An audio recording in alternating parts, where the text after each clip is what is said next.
Have you ever wondered what would happen if a zombie outbreak hit America's biggest cities? You'd be absolutely screwed. While movies make urban survival look heroic, the reality is that major metropolitan areas are death traps, wrapped in concrete and glass. There's no cavalry coming, no military rescue, and definitely no plot armor to save you. Here's the thing. When the shit hits the fan in a major city, you're not dealing with just zombies. You're facing the complete collapse of everything that keeps millions of people alive. Power grids, water systems, food distribution, emergency services, and basic human decency. It's a perfect storm of chaos that would make the zombie apocalypse look like a warm-up act. Ground rules. We're talking classic walker-type zombies, slow but relentless, attracted to noise and movement, and one bite means you're done. You're caught in the initial outbreak with whatever you have on you right now. No superhuman abilities, no convenient military training, just you trying not to become zombie chow in America's most populated nightmares. Let's be real for a minute. Every city is different, and I can't account for every variable. But these 7 metropolitan disasters share common characteristics that would turn survival from challenging to mathematically impossible faster than you can say brain buffet. What makes a city a zombie death trap? Before we dive into the carnage, let's break down what transforms a normal city into a zombie apocalypse meat grinder. Population density. More people means more zombies, period. When your neighbor becomes patient zero, suddenly your apartment building is a vertical tomb with hungry corpses on every floor. Infrastructure dependence. Cities are artificial environments that require constant maintenance. When the power goes out, elevators become coffins, water stops flowing, and those convenient subway tunnels become underground rivers of death. Limited escape routes. Highways become parking lots of abandoned cars and wandering dead. Bridges turn into bottlenecks where thousands of panicked people create the perfect feeding frenzy. Resource scarcity. Cities don't produce food, they consume it. When supply chains collapse, you're competing with millions of desperate people for whatever's left in the stores, assuming you can even reach them through the zombie hordes. Now here's where things get ugly. Let's count down the 7 cities where you'd have the shortest life expectancy during a zombie outbreak.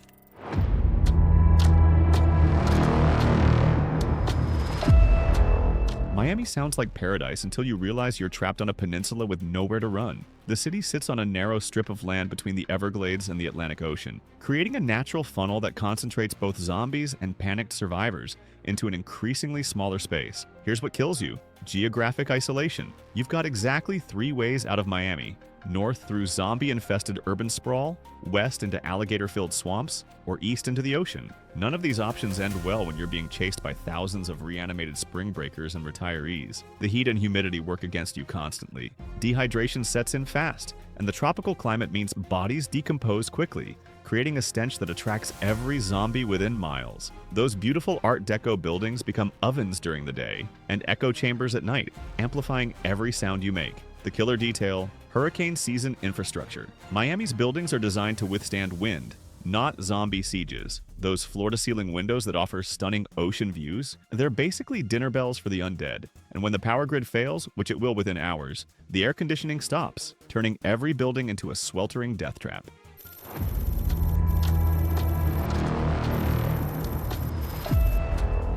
Las Vegas is a monument to human excess built in the middle of a desert, and during a zombie outbreak, that excess becomes your death sentence. The city exists solely because of massive infrastructure projects that pump in water, power, and food from hundreds of miles away. When those systems fail, Vegas becomes a glittering tomb in the desert. The Strip is a killing field. Those massive casino complexes that seem so impressive, they're designed to keep people inside and disorient them. The lack of windows, confusing layouts, and multiple levels create perfect conditions for zombie hordes to trap survivors. You'll be wandering through slot machine mazes while zombies pour in through every entrance. Here's the catch: Vegas has almost no natural resources. No water sources, no farmland, no forest to hide in. It's completely dependent on external supply lines that would be cut within hours of an outbreak.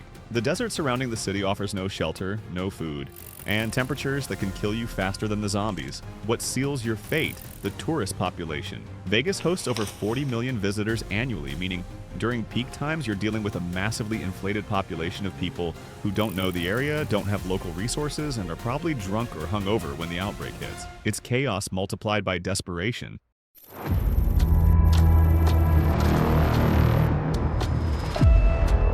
LEA is a sprawling nightmare of interconnected urban zones with no clear center and no clear escape route. The city stretches from the mountains to the ocean, creating a massive web of highways, suburbs, and urban centers that become a continental-sized zombie feeding ground. Traffic is your executioner. LA's legendary traffic jams become death sentences during an outbreak. Picture this: you're stuck on the 405 in bumper-to-bumper traffic.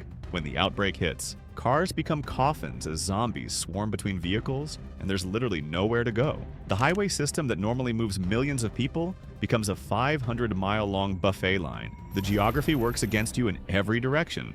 Mountains to the north and east limit escape routes, while the ocean to the west creates a natural barrier. The sprawling suburban layout means you're never more than a few blocks from thousands of potential zombies, but you're also never close enough to any real defensive positions. The psychological killer. LA's car culture means most people have no idea how to navigate the city on foot. When the cars stop moving, you're lost in a maze of strip malls and residential neighborhoods with no landmarks and no sense of direction, while zombie hordes close in from every direction.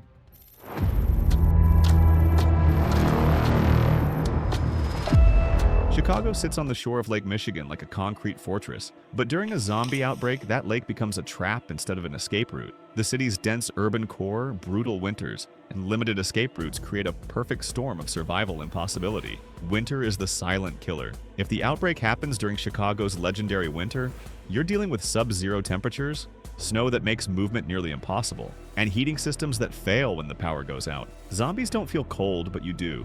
Hypothermia will kill you before the zombies even find you. The L train system becomes a network of underground tombs. Those convenient elevated tracks that normally move people efficiently, they're now zombie highways that connect every neighborhood in the city. The tunnels and stations become echo chambers where zombie moans reverberate for miles, drawing more undead to your location. Here's what most people don't realize: Chicago's wind patterns. The city's famous winds don't just affect weather, they carry sound for miles. Every gunshot, every scream, every car alarm draws zombies from across the entire metropolitan area. You can't hide from sound in the Windy City. If you've watched The Walking Dead,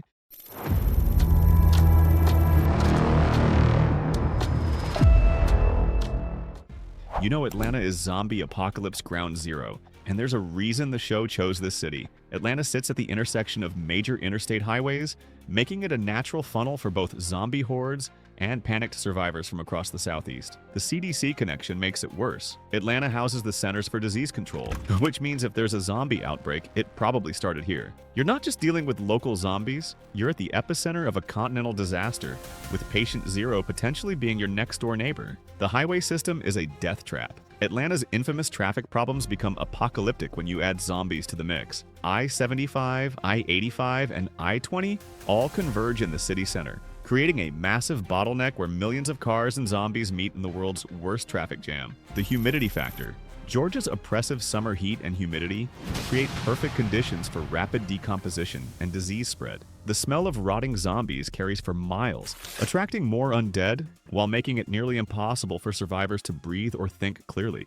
DC is designed as a fortress city, with multiple layers of security, checkpoints, and restricted areas. During a zombie outbreak, all those security measures that normally protect politicians become barriers that trap civilians in a metropolitan death maze.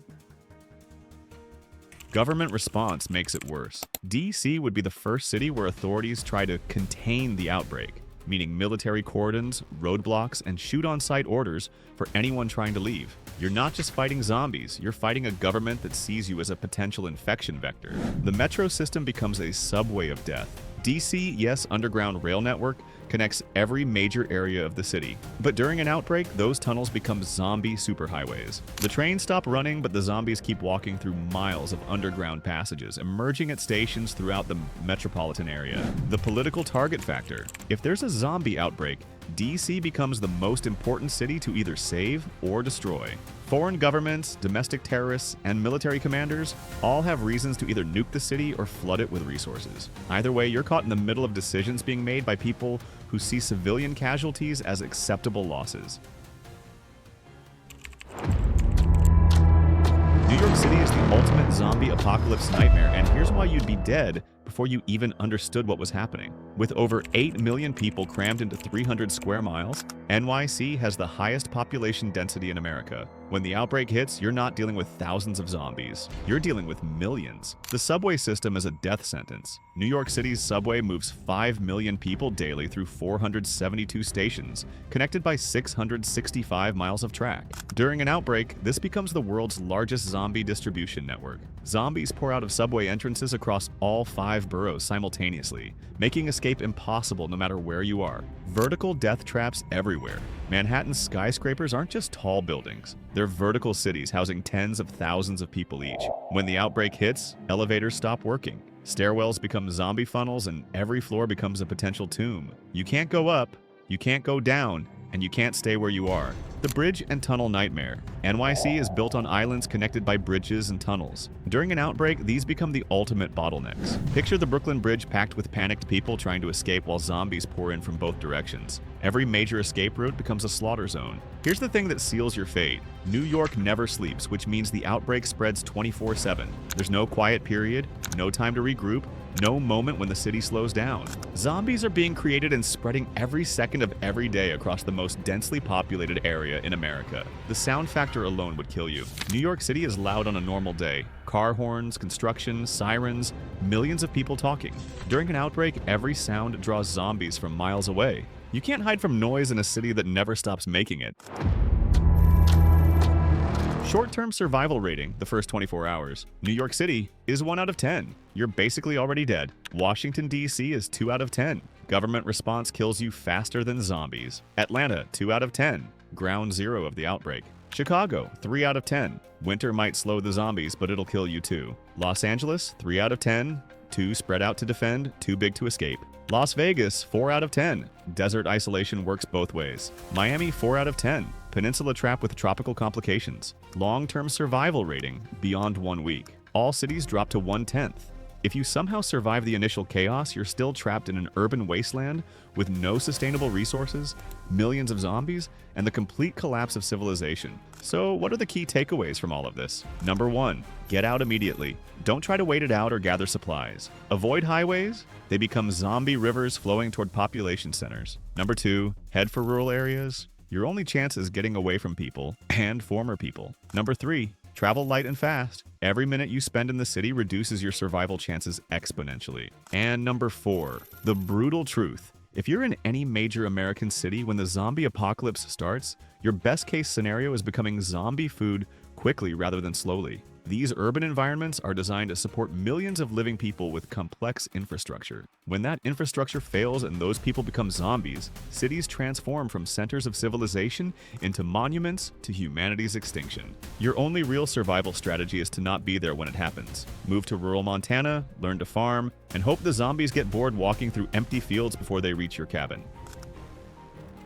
So, did I miss any cities that would be even worse zombie death traps? How would you rank these metropolitan nightmares? Drop your thoughts in the comments. I love hearing different perspectives on survival scenarios, especially from people who actually live in these cities and know the local geography better than I do. If this analysis helped you plan your zombie apocalypse survival strategy, or convinced you to move somewhere with fewer people, hit that like button and subscribe for more survival breakdowns. Your support helps me keep creating content that might just save your life when the dead start walking. Stay safe out there, and remember, in the zombie apocalypse, the real enemy isn't the undead. It's the cities we built to house the living.